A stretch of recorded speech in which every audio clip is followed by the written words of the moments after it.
Hello friends, welcome to day trader Telugu and good evening. Sensex 548 points gain అయ్యి 37,020 దగ్గర close అయితే, Nifty 162 points gain అయ్యి 10,902 దగ్గర క్లోజ్ అవ్వడం జరిగింది. మొదట బీపీసీఎల్ గురించి మాట్లాడుకోవాలి. రీసెంట్ టైమ్స్లో మీరు గమనించినట్లయితే ఆల్మోస్ట్ 360 రూపీస్ దగ్గరగా ఉన్న షేర్ ప్రైస్ కాస్త ఇప్పుడు 443 వరకు వెళ్ళడం జరిగింది. సో బీపీసీఎల్లో అసలు ఏం జరుగుతుంది, ఎలాంటి ఫ్యాక్టర్స్ బీపీసీఎల్ని ఇలా పాజిటివ్గా ఇంపాక్ట్ చేస్తున్నాయని మాట్లాడుకునే ప్రయత్నం చేద్దాం.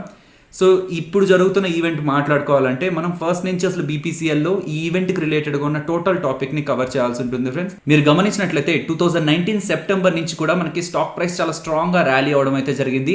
రానున్న రోజుల్లో గవర్నమెంట్ ఆఫ్ ఇండియా బీపీసీఎల్లో తనకున్న వాటాని ప్రైవేట్ ప్లేయర్స్కి అమ్మాలనుకుంటుంది అని వచ్చిన స్పెక్యులేటెడ్ న్యూస్ అనమాట. ఫస్ట్ మనకి గవర్నమెంట్ దగ్గర నుంచి కన్ఫర్మేషన్ అయితే రాలేదు, బట్ 2019 నవంబర్లో మనకి గవర్నమెంట్ దగ్గర నుంచి కన్ఫర్మేషన్ అయితే వచ్చింది ఫ్రెండ్స్. ఆ పాయింట్ ఆఫ్ టైంలో కూడా మనకి స్టాక్ ప్రైస్ అయితే రైజ్ అయింది. కేవలం గవర్నమెంట్ ఆఫ్ ఇండియా తన దగ్గర ఉన్న వాటాను అమ్మాలనుకుంటే స్టాక్ ప్రైస్ ఎందుకు ఇలా ర్యాలీ అయింది, ఎందుకు ఇంత స్ట్రాంగ్గా మూవ్ అయింది? అండర్ ద గవర్నమెంట్ ఉంటే కొంత సేఫ్గా ఉన్నట్టు ఉంటుంది కదా అంటే, in terms of stock market మనం చూసినప్పుడు కంపెనీ తన దగ్గర ఉన్న రిసోర్సెస్ని యూజ్ చేసుకొని ఎంత వేగంగా గ్రో అవుతుంది అనేది స్టాక్ మార్కెట్ చూస్తుంది అనమాట.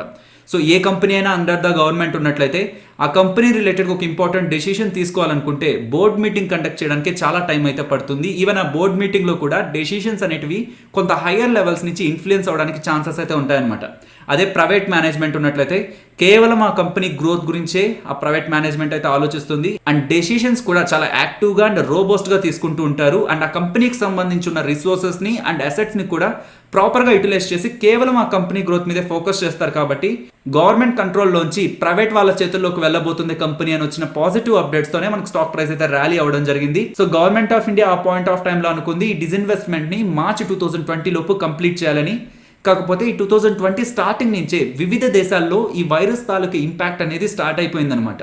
ఈ డిస్ఇన్వెస్ట్మెంట్లో ఎక్కువగా ఫారెన్ ఎనర్జీ ప్లేయర్స్ పార్టిసిపేట్ చేస్తారు అనే ఎక్స్పెక్టేషన్స్ అయితే ఉన్నాయి. అంటే వివిధ దేశాల్లో సేమ్ సెగ్మెంట్లో ఉన్న పెద్ద పెద్ద కంపెనీస్ ఉంటాయి కదా, అవన్నీ కూడా దీంట్లో పార్టిసిపేట్ చేస్తాయి. సో దట్ బీపీసీఎల్ని రానున్న రోజుల్లో పెద్ద పెద్ద ప్లేయర్స్ కంట్రోల్ చేస్తారు, చాలా మంచి గ్రోత్ ఉంటుందని చెప్పి చాలా పాజిటివ్ అప్డేట్స్ అయితే ఉన్నాయి. కాకపోతే ఎప్పుడైతే ఈ వైరస్ ఈవెంట్ స్టార్ట్ అయ్యి ఈ డిస్ఇన్వెస్ట్మెంట్ కూడా అనుకున్న టైంలో కంప్లీట్ చేయలేమని గవర్నమెంట్ అప్డేట్ ఇచ్చిందో ఆ పాయింట్ ఆఫ్ టైంలో స్టాక్ ప్రైస్లో అయితే మనకు కొంత కరెక్షన్ అయితే కనిపించింది. కాకపోతే బీపీసీఎల్ డిస్ఇన్వెస్ట్మెంట్ రిలేటెడ్గా గవర్నమెంట్ ముందుకు అడుగులు వేస్తుంది. అండ్ దీంట్లో పార్టిసిపేట్ చేయడానికి గ్లోబల్ ప్లేయర్స్ అయిన సౌదీ అరామ్కో అండ్ రష్యాకి సంబంధించిన రోస్నెఫ్ట్ వాళ్ళు అండ్ అలాగే అబుదాబీకి సంబంధించిన నేషనల్ ఆయిల్ కంపెనీ ఇవన్నీ కూడా లైన్ అప్ అయి ఉన్నాయి. అంటే దీనికి పోటీ పడుతున్నాయి. సో బీపీసీఎల్లో ఉన్న మెజారిటీ వాటా గవర్నమెంట్ ఆఫ్ ఇండియా అమ్మాలనుకుంటుంది. కాబట్టి ఈ ప్లేయర్స్లో ఏ ప్లేయర్ అయినా దాన్ని గెలుచుకున్నట్లయితే రానున్న రోజుల్లో బీపీసీఎల్ని వాళ్ళే మేనేజ్ చేస్తారు. సో ఇందాక మాట్లాడుకున్న సౌదీ అరామ్కో, రష్యాకు సంబంధించిన రోస్నెఫ్ట్, అలాగే అబుదాబి నేషనల్ ఆయిల్ కంపెనీ ఇవే కాదు, మన ఇండియాకు సంబంధించిన వేదాంత అండ్ రిలయన్స్ ఇండస్ట్రీస్ కూడా బీపీసీఎల్కి సంబంధించి వాటాను కొనుక్కునే ప్రయత్నం అయితే చేస్తున్నారని చెప్పి రీసెంట్ డేస్లో అయితే మనకు అప్డేట్స్ ఉన్నాయి ఫ్రెండ్స్. కాకపోతే వేదాంత వాళ్ళు వాళ్ళ డీలిస్టింగ్ ప్రాసెస్ని అనౌన్స్ చేసిన తర్వాత బీపీసీఎల్కి సంబంధించి అయితే ఇంట్రెస్ట్ అయితే చూపించట్లేదు.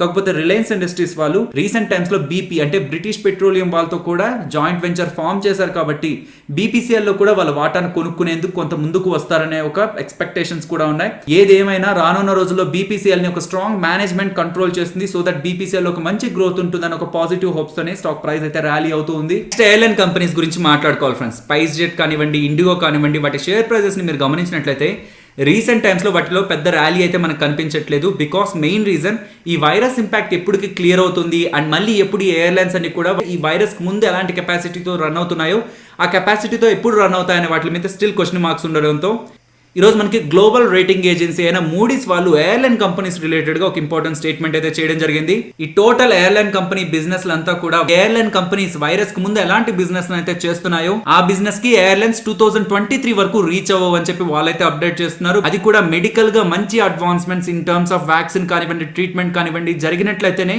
వీళ్ళు 2023 కైనా రీచ్ అవుతారని చెప్పి వాళ్ళైతే అప్డేట్ చేస్తున్నారు. కాకపోతే స్టాక్ మార్కెట్ మళ్ళీ వీళ్ళు నార్మల్ లెవెల్స్ కి రీచ్ అయ్యి మంచి బిజినెస్ చేసేంత వరకు అయితే వెయిట్ చేయదు ఫ్రెండ్స్. ఎప్పుడైతే వ్యాక్సిన్ రిలేటెడ్ ఒక పాజిటివ్ అప్డేట్ వస్తుందో సో రానున్న రోజుల్లో ఈ వ్యాక్సిన్ అనేది ప్రజలకు అందుతుంది. సో దట్ ఈ వైరస్ అనేది కమింగ్ టైమ్స్ లో ఎయిర్లైన్ బిజినెస్ ని ఇంపాక్ట్ చేయదు అని చెప్పి ఏ పాయింట్ ఆఫ్ టైమ్ లో మార్కెట్ కి అర్థమవుతుందో ఆ పాయింట్ ఆఫ్ టైమ్ లోనే మనకి స్టాక్ ప్రైజెస్ లో ర్యాలీ అయితే కనిపిస్తుంది. నెక్స్ట్ ఎస్ బ్యాంక్ ఎఫ్పిఓ గురించి మాట్లాడుకోవాలి. ఎస్ బ్యాంక్ ఒక ఎఫ్పిఓ నేను చూస్తున్న పాయింట్ ఆఫ్ టైం కి 93% అయితే సబ్స్క్రైబ్ అవ్వడం జరిగింది జరిగింది ఫ్రెండ్స్. సో రీటైల్ వాళ్ళకి ఏ వాటాను అయితే అలొకేట్ చేశారో దాంట్లో కేవలం 50% వాటాని మాత్రమే రీటైల్ ఇండివిజువల్ ఇన్వెస్టర్స్ అయితే అప్లై చేసుకోవడం జరిగింది.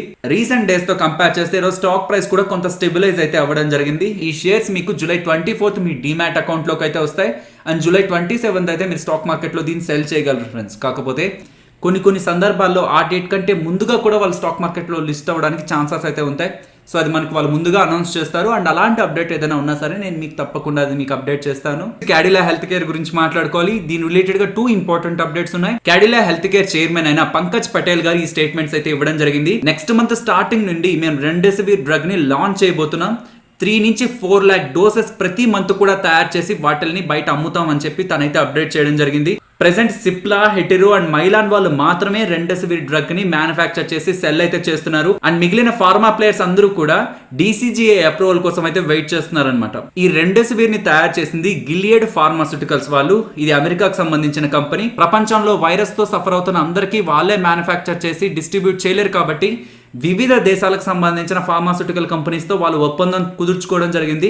అది ఎలా తయారు చేయాలనేది గిలియడ్ వాళ్ళైతే వీళ్ళకి షేర్ చేస్తారు. కాకపోతే ఇండియాలో ఒక డ్రగ్ తయారు చేసి దాన్ని సెల్ చేయాలంటే DCGI అప్రూవల్ అయితే కావాల్సి ఉంటుంది. Drug controller general of India approval అయితే కావాల్సి ఉంటుంది.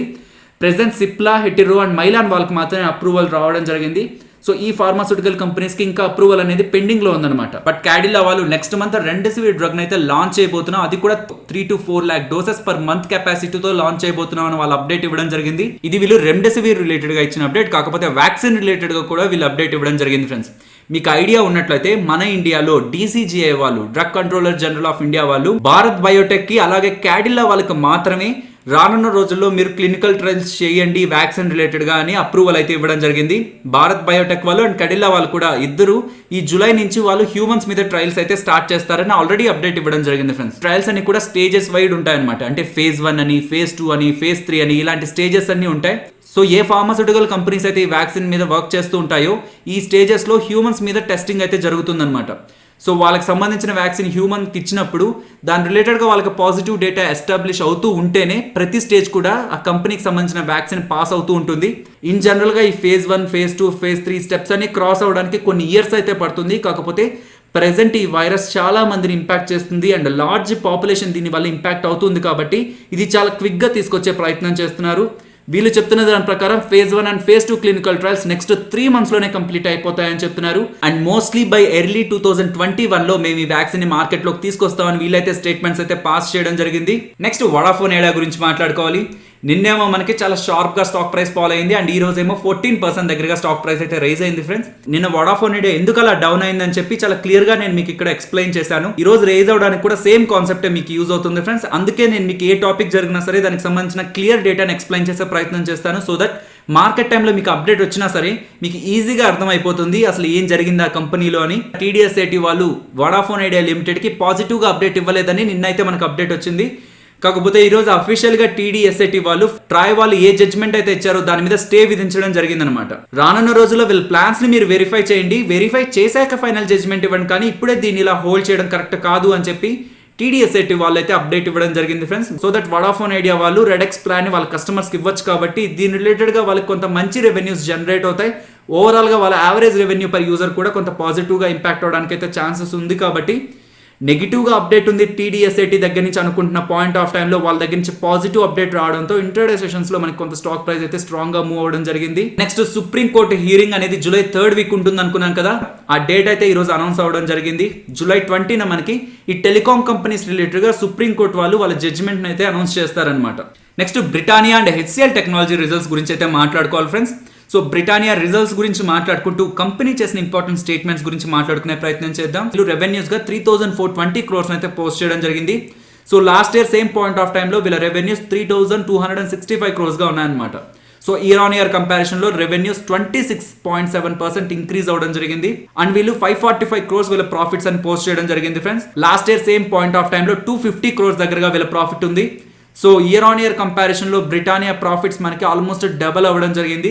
బ్రిటానియా మేనేజింగ్ డైరెక్టర్ అయిన వరుణ్ బెర్రీ గారు మాట్లాడుతూ ఈ వైరస్ అనేది బ్రిటానియా ఒక సప్లై చైన్ ని ఇంపాక్ట్ చేసిందని చెప్తున్నారు అనమాట.